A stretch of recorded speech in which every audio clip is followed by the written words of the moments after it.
got to talk about comic books. Hardcore #1 from Image Comics.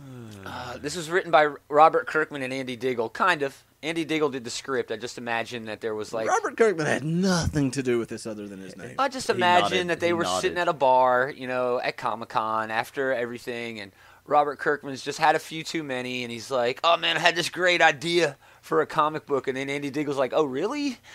So whatever. Andy Diggle did write the script, though. Alessandro Vitti did the art. Colorist was Adriano Lucas, and Thomas Marr did the lettering. Thanks, Tom. Marr. In a world. All right. In a world.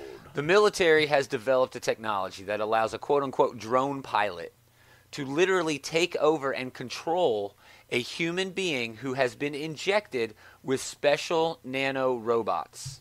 It's called telepresence. They use this technology the same way they use drones right now, killing people. But they take over people who are also kind of a-holes. So typically, after they take over a person, and then that person who's been taken over kills the target, then everybody else just kills the a-hole who was taken over. So it kind of works like a really neat package. It's less, what do they call that? Damage, damage that you don't want to happen or whatever. But anyway. Collateral. Yeah, collateral damage. Thank you, Adam. I appreciate it. Yeah, great movie. Yeah, it was okay. It was okay. That is a great Arnold movie. Schwarzenegger, right? Okay. No. Is that not Arnold Schwarzenegger in Collateral? Who was in that?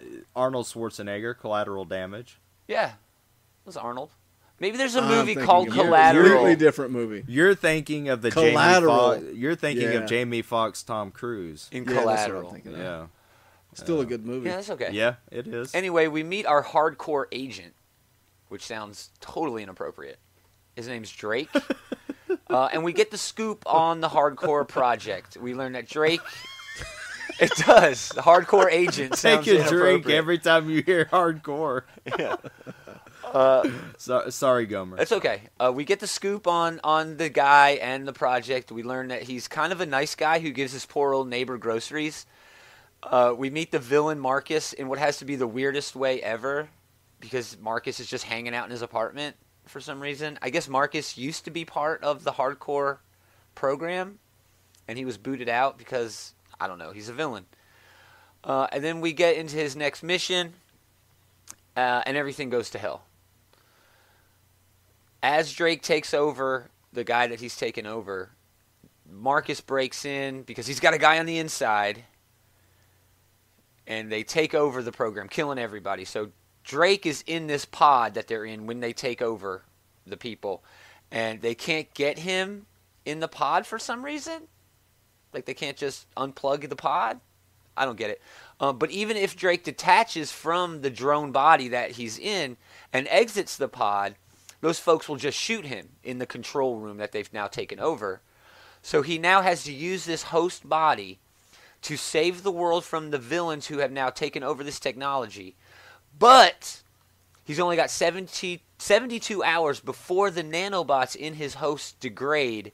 Again, for some reason, that's a thing. So, man, this was kind of a cookie-cutter comic, okay? The art was great. The concept is really cool.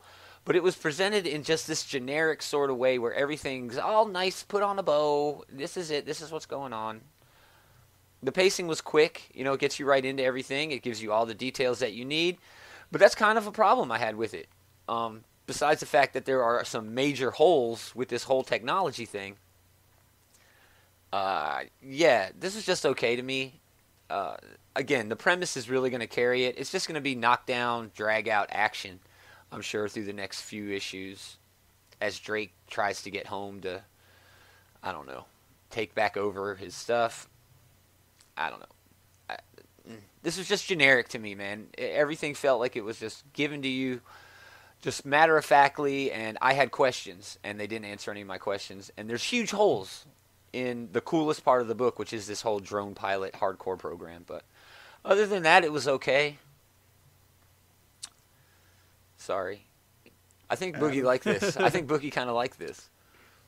No, well, I'll say this since you pitched to me after I pitched to Adam. It's not that I liked it; it's that I freaking hated it when I started. Yeah.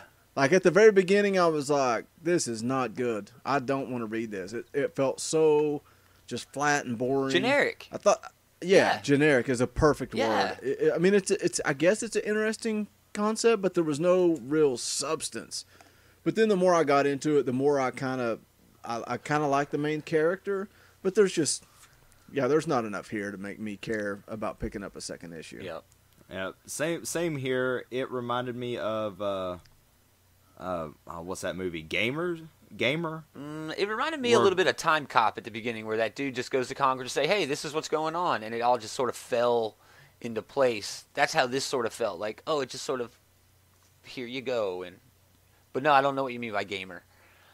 Well, in Gamer, criminals were used in kind of a game type deal where other people would control them. Plus, society, you could actually if you had the money, you could like other people would sell. It sounds bad. I don't know how else to say it, but sell their body, and then other people would control it and then just go off and do stuff. And not really a good situation, but that's what it kind of reminded me of with taking control of other people's body in that way. Yeah. Was Gamer. But yeah, I didn't, not much here for me either, to be honest. Let's move on.